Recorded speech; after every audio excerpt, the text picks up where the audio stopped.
Mi nombre es Donald Cocauriura. En esta ocasión voy a realizar la revisión de un caso clínico. Estoy cursando la materia de medicina legal. Soy estudiante de la Unifrance El Alto, ¿no? Eh, Hablamos un poco sobre lo que es la introducción, hablando sobre lo que es el problema, básicamente, o la epidemiología, ¿no? De este tipo de fracturas, teniendo en cuenta que el 2% de todas las fracturas óseas son básicamente de húmero, ¿no? Dentro de ellas, el 30% representan las fracturas de húmero en región distal. Ya existen muchas causas por las cuales se pueden presentar las fracturas, ¿no? De manera general hablamos por compresión, aplastamiento, caídas y demás. Sin embargo, en este artículo menciona dos puntos muy importantes en el cual los pacientes jóvenes se produce más por un alto intercambio de energía. Esto porque ellos están expuestos a accidentes, más accidentes automovilísticos, accidentes de motocicleta o básicamente a deportes de alto contacto como tal, ¿no? O también al fútbol y demás, se pueden generar lesiones. Eso también porque las extremidades superiores e inferiores son regiones de apoyo que en algún momento eh, cumplen una función o generan este reflejo de protección y son segmentos donde más se van a fracturar como tal, ¿no? Sin embargo, en los pacientes adultos, esto es más inverso, podríamos decir, no se produce tanto por un alto intercambio de energía. Simplemente, o sea, sin embargo, perdón, se produce más por bajo intercambio de energía debido a que estos pacientes adultos tienen problemas patológicas de base, como por ejemplo la osteoporosis, que de una u otra manera hace que los huesos se vuelvan más frágiles como tal y sean más propensos a sufrir fracturas, pero ya no con un alto intercambio de energía, sino con un bajo intercambio de energía, ¿no? Ahora, otro aspecto, perdón, es hablar de lo que es la reparación, ¿no? Que ha sido un gran problema para el cirujano ortopédico en la actualidad. Sin embargo, se basa básicamente la reparación en una reducción abierta y fijación interna denominada ZAFI, ¿no? Cuando hablamos un poco más de las fracturas, tenemos que valorar en qué segmento es. Tenemos que valorar si es en segmento eh, diaficiaria, si es en segmento epífisis, epífisis proximal o epífisis distal, o es en segmento metafisiaria como tal, ¿no? Teniendo en cuenta también que las fracturas en regiones articulares son las que van a tener mayor tiempo de impedimento, o sea, son fracturas que van a tardar en sanar como tal, y eso también tenemos que valorar, ¿no? En cuanto a los tipos de fracturas, tenemos varias, ¿no? Como ya conocemos, hablamos de fracturas transversas y lineales, así como también las fracturas oblicuas, que son fracturas que en su gran mayoría están en el eje básicamente anatómico, o sea, el tejido óseo no se ha desplazado, está en su eje anatómico, ¿no?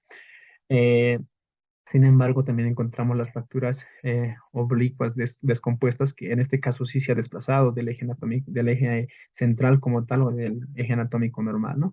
También hay fracturas también en espiral que se pueden producir sobre un movimiento brusco desdotación en su propio eje, ¿no? También encontramos las fracturas en tallo verde y las fracturas en cominuta. Cuando hablamos también de otro aspecto muy importante del traumatismo directo y el traumatismo indirecto, hablamos que el traumatismo directo se va a producir en el sitio donde ha ocurrido el contacto, básicamente, ¿no? Por lo general es en regiones articulares, ¿ya? Porque ese es el segmento que uno coloca. O sea, nosotros cuando nos caemos vamos a colocar primero como un reflejo de protección los codos o las manos como tal. Y si está en el segmento donde se ha producido el choque o el impacto, se genera en el mismo lugar una lesión, se denomina traumatismo directo. Sin embargo, si este traumatismo se produce o esta fractura se produce en región más distal del sitio donde se ha producido el contacto, se denomina traumatismo indirecto. También tenemos que hablar algo muy importante sobre la clasificación de Gustillo-Anderson, que nos clasifica básicamente, Gustillo-Anderson, perdón, es una clasificación que básicamente va a ver el diámetro, el grado de contaminación y el grado de exposición como tal de dicha fractura, ¿no? Hablamos de un grado uno que va a ser una herida menor a 1 centímetro sin pruebas de contaminación profunda. Hablamos de un grado 2 que va a ser una herida de entre 1 a 10 centímetros sin lesión extensa a partes blandas y contaminación moderada. hablamos de una clasificación de Agustilo en grado 3A, que va a ser mayor a 10 centímetros con buena cobertura de partes blandas y también va a haber un alto grado de contaminación y algo muy importante en este caso es la clasificación grado 3 porque es nuestro caso clínico en este caso es la que se va a presentar en una clasificación de Gustilo Anderson en grado 3B como tal, ¿no? Que va a ser eh, una solución, podríamos decir, de continuidad mayor a 10 centímetros de tejido óseo, también una cobertura pobre de partes blandas, alto grado de contaminación y también fragmentos óseos expuestos, además de afección extensa del periósteo, ¿no? Y también hay un grado de Agustín-Anderson tipo 3C. Ya. Bueno, hablamos un poco sobre lo que es la cinética del trauma. Cinética del trauma básicamente se basa en entender y analizar básicamente la escena de un accidente, cómo se ha producido el accidente, dónde se ha ocasionado el primer impacto, el segundo impacto, si ha sido de anterior a posterior, si ha sido de lateral izquierda, lateral derecha como tal, para nosotros valorar eh, dónde se ha producido las lesiones primarias y las lesiones secundarias como tal, ¿no? Cuando hablamos de traumatismos craneoencefálicos, igual tenemos que ver este, esta cinética, ¿no? Si el traumatismo primario ha sido frontal y la lesión secundaria, perdón, ha sido frontal o la lesión secundaria ha sido en la región occipital, como tal, tenemos que valorar. Y también los puntos de apoyo, ¿no? Donde el paciente ha tenido mayor contacto con una superficie rígida, podríamoslo decir. Ya para nosotros valorar en el ámbito intrahospitalario y poder actuar y redireccionar básicamente nuestro, nuestra exploración física y nuestro tratamiento eficaz como tal, ¿no? Vamos a hablar un poco sobre lo que es la presentación del caso clínico. Eh, es un artículo que ha sido publicado en la revista de Sinergias Educativas, perdón, que lleva por título Fractura compleja de húmero distal y abordaje terapéutico, ¿no? Por el doctor López Contreras y Félix Omar y otros, ¿no? Un artículo publicado en el 2020 como tal. Ya, vamos a ahora ver un poco sobre el caso clínico. Se trata de un paciente de sexo masculino de 45 años de edad sin antecedentes patológicos personales de importancia, ¿no? Se presentó a servicio, en este caso de emergencias, por un traumatismo directo de alta energía del codo. Ha habido básicamente una lesión en el codo derecho, producto de un accidente de tránsito por una motocicleta, ¿no? En la cual se ha podido evidenciar en dicha región una fractura expuesta grado 3 en la clasificación de Gustilo-Anderson, ¿no? Como les había comentado, es un tipo de fractura mayor a 10 centímetros y también este tiene una contaminación severa y existe un daño de tejido blando por aplastamiento o sin cobertura ósea como tal puede ser, ¿no? Y también nos habla de fragmentación ósea en este grado, ¿no? Y es lo que se ha presentado en este paciente. Ha habido fragmentación ósea, ha habido contaminación y también una exposición básicamente al exterior de dicha fractura. Ahora, en la evaluación eh, del codo se demostró una herida, ¿no? Una solución de continuidad de 4 centímetros de longitud y 2 centímetros de ancho, con bordes desvitalizados como tal, que se ve se ve la fractura como tal, visualizando básicamente la ruptura del complejo ligamentario externo del codo, ¿no?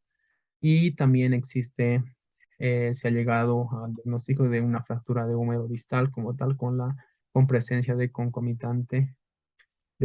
presencia de material contaminante en moderada cantidad, ¿no?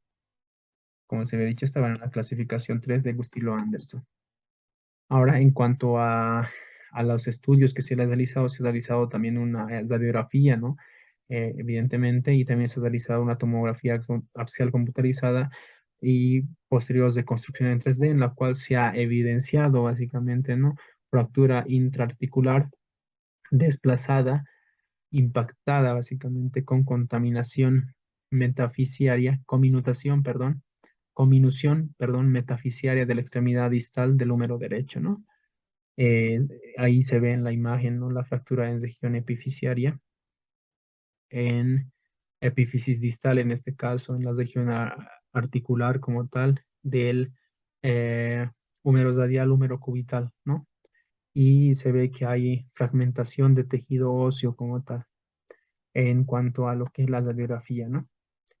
Ahora hablamos un poco sobre el manejo que se le ha realizado a este paciente, ¿no? El manejo inicial del paciente primero ha sido la valoración multidisciplinaria, ¿no? Con cirugía general y medicina interna. ¿Por qué medicina interna? Porque teníamos que descartar otros tipos de lesiones, ¿no?